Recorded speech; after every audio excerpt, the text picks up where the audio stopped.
Welcome to my YouTube channel. আজকে আমরা গুরুত্বপূর্ণ টপিক নিয়ে আলোচনা করব। আমরা সবাই জানি আমাদের কাস্ট সার্টিফিকেট যে ওবিসি এ থেকে ওবিসি বি তে এবং ওবিসি বি থেকে ওবিসি এ তে সবার কিন্তু চেঞ্জ হয়েছে। কিন্তু আপনার যে ওবিসি কাস্ট সার্টিফিকেট সেটা এ থেকে বি তে চেঞ্জ হয়েছে না বি থেকে এ তে চেঞ্জ হয়েছে, আপনি কি করে বুঝবেন? আপনি কি লিস্ট দেখেছেন?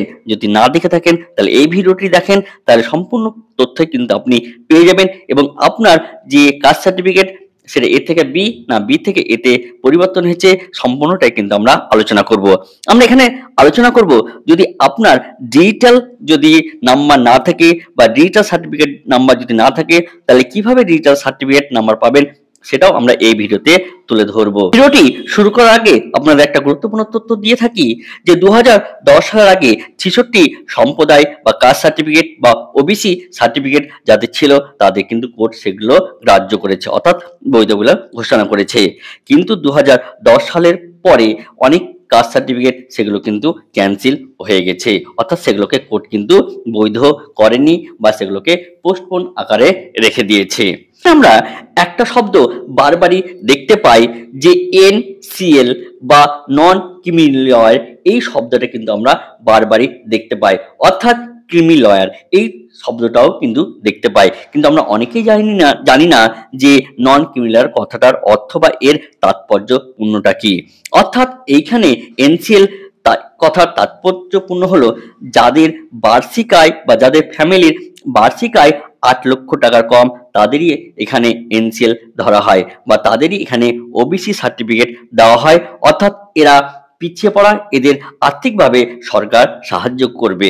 কিন্তু যাদের ক্রিমিলার অর্থাৎ যাদের ফ্যামিলির বার্ষিক আয় 8 লক্ষ টাকার বেশি তাদের ক্রিমিলার বলা হয়, অর্থাৎ এরা সংরক্ষণ দিক থেকে তেমন ভাবে সুযোগ পাবে না।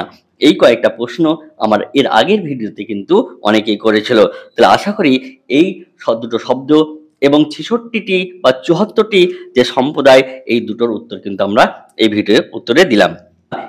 তাহলে আমরা কিভাবে ওবিসি সার্টিফিকেটের যে ডিজিটাল নাম্বার সেটা আমরা পাবো এবং ওবিসি সার্টিফিকেটটা কিভাবে অনলাইনে অ্যাপ্লাই করব এবং ওবিসি সার্টিফিকেট জমা দিতে গেলে কোথায় জমা দিতে হবে এবং কি কি ডকুমেন্টস লাগবে সেই সম্পর্কে এই ভিডিওতে আমরা আলোচনা করব। তাহলে আমরা প্রথমে চলে আসি আমাদের যে গুরুত্বপূর্ণ ওয়েবসাইট, সেই ওয়েবসাইটে অর্থাৎ কাস্ট সার্টিফিকেট wb.gov.in এ।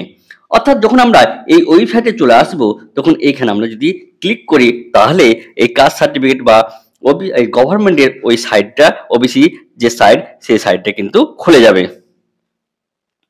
এই সাইট খুলতে আমরা একটা লিস্ট দেখতে পাবো যেখানে notice regarding new system of applying for OBC certificate, এটা আমরা কিন্তু সবারই সামনে উঠে আসবে। এই লিস্টে যদি ক্লিক করা হয় তাহলে এইরকম একটা লিস্ট সবার সামনে বেরিয়ে আসবে, অর্থাৎ এইখানে আমরা দেখতে পাবো যে অনেকেরই ওবিসি বি থেকে ওবিসি এ তে এসছে এবং ওবিসি এ থেকে ওবিসি বি তে গেছে। তাহলে আপনি ওবিসি এ থেকে ওবিসি বি তে না ওবিসি বি থেকে ওবিসি এ তে এসছেন সেটা কিন্তু এই লিস্টটা আপনি দেখে নিতে পারেন। আপনি এই লিস্টটি ওয়েবসাইটে অর্থাৎ কাস্ট সার্টিফিকেট wb.gov.in এই ওয়েবসাইট থেকে আপনি এই লিস্টটি ডাউনলোড করে আপনি দেখে নিতে পারেন যে আপনার ওবিসি এ তে নাম আছে না ওবিসি বি তে নাম আছে। তাহলে এইভাবে আমরা লিস্টটা একবার দেখে নিব। দেখে নেওয়ার পর আমরা আবার ব্যাকে যাব। ব্যাকে যাওয়ার পর এই ক্রসটা আমরা কেটে দিব। তাহলে এইখানে রাখার পর আমরা প্রথমে কি করব, এই এসসি এসটি ওবিসি এইখানে কিন্তু ক্লিক করব। এই ক্লিক করার পর apply for SC ST OBC, আপনি যদি এসসি এসটি বা ওবিসিতে অ্যাপ্লাই করতে চান তাহলে আপনি এখানে ক্লিক করে দিতে পারেন। তারপর আমরা চেক সার্টিফিকেট, অর্থাৎ আপনার সার্টিফিকেট যদি হাতে লেখা হয় তাহলে কিন্তু আপনি ডিজিটাল নাম্বার পাবেন না। তাহলে আপনার ডিজিটাল নাম্বার যদি আপনাকে পেতে হয় তাহলে এই চেক সার্টিফিকেটে আপনাকে ক্লিক করতে হবে। তারপর দেখবেন যে নিউ সার্টিফিকেট আর এখানে কি আছে ওল্ড সার্টিফিকেট। তাহলে আপনার যদি ওল্ড সার্টিফিকেট হয় অর্থাৎ হাতের লেখা আগে যদি লেখা হয় তাহলে এইখানে দেখেন কিছু আপনি কিন্তু পয়েন্ট পাবেন, অর্থাৎ এখানে দেখেন ওল্ড সার্টিফিকেট নাম্বার, অর্থাৎ আপনি যখন ওবিসি সার্টিফিকেটটা দেখবেন সেখানে দেখবেন একটা নাম্বার কিন্তু আপনি পাবেন, এইখানে আপনি নাম্বারটা ক্লিক করে দেবেন। তারপর ইয়ার অফ ইস্যু, অর্থাৎ কোন ইয়ারে ইস্যু হয়েছে এই নাম্বারটা এখানে দিয়ে দিবেন। তারপর ইস্যুইং অথরিটি, অর্থাৎ আপনার সার্টিফিকেটটা কোন অফিসার বা এসডিও বা কোন অফিসার দ্বারা সেটা ইস্যু করা হয়েছে সেই এখানে নাম এই ইস্যুটা দিবেন। অর্থাৎ এখানে যদি আমরা দেখি এডিএম আছে, তারপর আলিপুরদুয়ার এসডিও আছে, আপনি অর্থাৎ যেখানে থাকেন সেইখানকার যে মহকুমা বা এসডিও বা ডিএম এদের দ্বারা যদি আপনার ইস্যু হয়ে থাকে তাহলে সেটা আপনি এখান থেকে চুজ করবেন।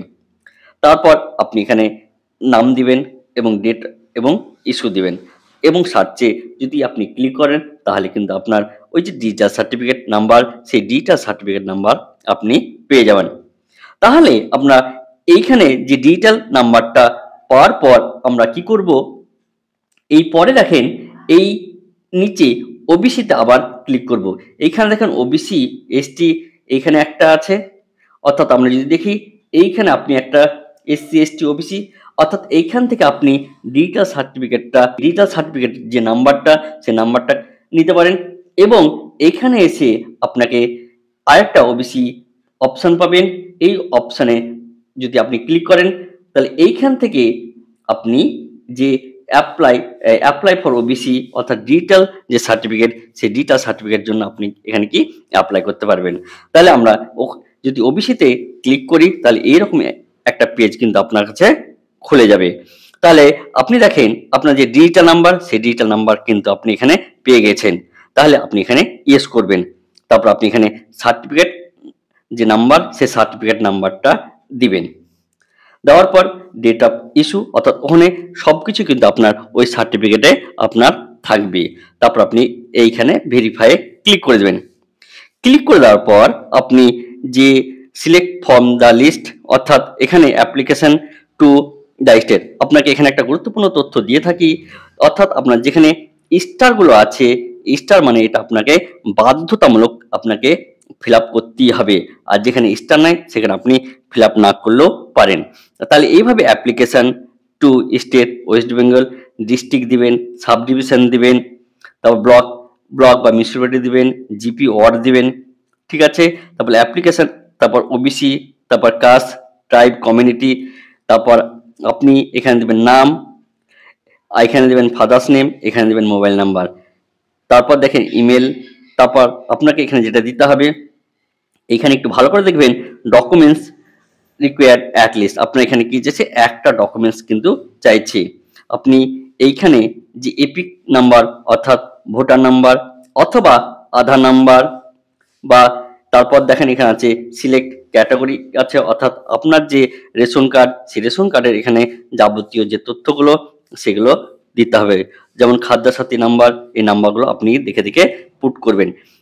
ডেট অফ বার্থ দিবেন, ডেট অফ প্লেস দিবেন, ডিস্ট্রিক্ট দিবেন, পুলিশ স্টেশন দিবেন, ভিলেজ বা টাউন দিবেন, ন্যাশনালিটি অলরেডি দেওয়া আছে, রিলিজিয়ন দিবেন, জেন্ডার দিবেন, ইনকাম সার্টিফিকেট দিবেন এবং এইখানে দেখেন আপনাকে ইনকাম সার্টিফিকেটে কিন্তু একটা যে বিডিও অফিস বা আদার্স কোনো যেভাবে আপনি অনলাইন যে ইনকাম সার্টিফিকেট সেটা ইনকাম সার্টিফিকেটের এখানে আপনাকে কিন্তু ফাইল ডাউনলোড করতে হবে, অর্থাৎ ফাইল এখানে আপনাকে অ্যাটাচমেন্ট কিন্তু করতেই হবে।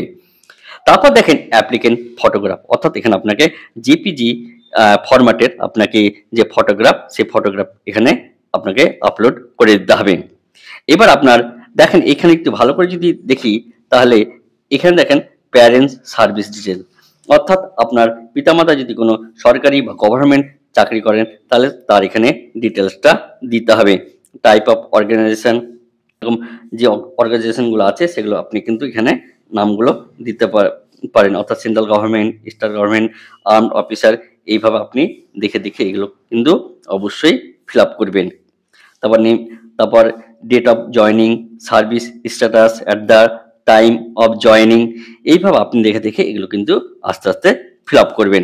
তারপর সার্ভিস ডিটেলস অফ মাদার, অর্থাৎ আপনার মা যদি কোনো সার্ভিস করে থাকে সেন্ট্রাল গভর্নমেন্ট, স্টেট গভর্নমেন্ট, তাহলে তারও এখানে কিন্তু ডিটেলসগুলো আপনাকে আস্তে আস্তে দিতে হবে। এবার দেখেন আমরা যদি এখানে ভালো করে লক্ষ্য করি, এবার আপনাকে agriculture land holding own by mother, father and minor children, তাহলে এখানে আপনি এই যে ঘরগুলো বা এই যে বক্সগুলো আপনি এগুলো ফিল আপ করতেও পারেন না করতে পারেন, কারণ এখানে স্টার মার্ক নাই। যদি মনে হয় না আপনি দিবেন তাহলে আপনি দিতে পারেন location, size of holding, size of irrigate land অর্থাৎ আপনার চাষযোগ্য জমি, সাইজ অফ আনইরিগেটেড ল্যান্ড অর্থাৎ আপনি যে জমিতে চাষ হয় না সেগুলো আপনি এগুলো ফিল আপ করতে পারেন। যদি মনে হয় ফিল আপ করবেন, আর যদি মনে না হয় ফিল আপ করার কোনো দরকার নাই, কারণ এখানে আগে বলা আছে যে স্টার মার্কগুলোই আপনাকে ফিল আপ অবশ্যই করতে হবে। তাহলে এইভাবে আপনাকে এই যে অপশানগুলো আছে বা এই বক্সগুলো আছে, আপনাকে এই বক্সগুলো কিন্তু আস্তে আস্তে ফিল আপ করতে হবে। ফিল আপ হয়ে গেলে আপনি এখানে সাবমিট করবেন। সাবমিট করলেই আপনার যে অ্যাকনোলেজমেন্ট কার্ড, সেই অ্যাকনোলেজমেন্ট কার্ড কিন্তু আপনি একটা নাম্বার পাবেন, সেটাকে আপনি কি করবেন, ডাউনলোড করে রেখে দেবেন। কারণ পরবর্তীকালে আপনি যখন স্ট্যাটাস চেক করতে যাবেন তখন কিন্তু সেই অ্যাকনোলেজমেন্ট নাম্বারটা অবশ্যই আপনাকে কি করতে হবে, সাবমিট করতে হবে, তবেই আপনার স্ট্যাটাস চেক করতে পারবেন। এবং কোথা থেকে চেক করতে হবে সেটাও আমরা এই ভিডিওতে জানিয়ে দেবো। তাহলে এইভাবে আস্তে আস্তে আপনি কি ফিল আপ করবেন, এবং আপনার যখন ফিল আপ হয়ে যাবে তখন আপনার যে হার্ড কপি, সেই হার্ড কপিটাকে অবশ্যই প্রিন্ট আউট করে নেবেন, কারণ এই শেষে প্রিন্ট আউট করার অপশনও আপনাকে দিবে। তাহলে এইভাবে পুরো ফর্মটা আপনাকে ফিল আপ করে নিয়ে ফর্মের সাথে যে যে ডকুমেন্টসগুলো অ্যাটাচ করবেন সেটা হলো কাস্ট সার্টিফিকেট, এবং তারপর আপনার বার্থ সার্টিফিকেট, তারপর আপনার আধার কার্ড, ভোটার কার্ড, এখানে আপনি যেখানে থাকেন তার কিন্তু প্রমাণ থাকবে। এছাড়া আপনার প্যান কার্ড, এছাড়া আপনার মাধ্যমিকের অ্যাডমিটের জেরক্স, ইনকাম সার্টিফিকেট, পাসপোর্ট সাইজের ছবি, এগুলো কিন্তু আপনার সঙ্গে অবশ্যই রাখবেন। এবং আপনি যখন এসডি অফিস বা বিডিও অফিসে যাবেন সেইখানে আপনি তাদের সঙ্গে একবার কথা বলে নিন, কারণ কি দিতে হবে এই ব্যাপার নিয়ে এখনো সরকারিভাবে কোনো তথ্য আসেনি। যদি এসে থাকে তাহলে অবশ্যই আমরা এই চ্যানেলে আপলোড করে দেব। এসডি অফিস বা বিডিও অফিসে গিয়ে সেখানকার আধিকারিকদের সাথে কথা বলবেন এবং তারা কি বলে সেই মতোই আপনি কাজ করবেন। তাহলে সম্পূর্ণ জিনিস বুঝতে পেরেছেন। যদি কোনো জায়গায় বুঝতে না পারেন অবশ্যই কমেন্ট বক্সে কমেন্ট করে জানাবেন। তাহলে আজকের ভিডিওটা এই পর্যন্ত, এর পরের ভিডিওতে আবার দেখা হবে।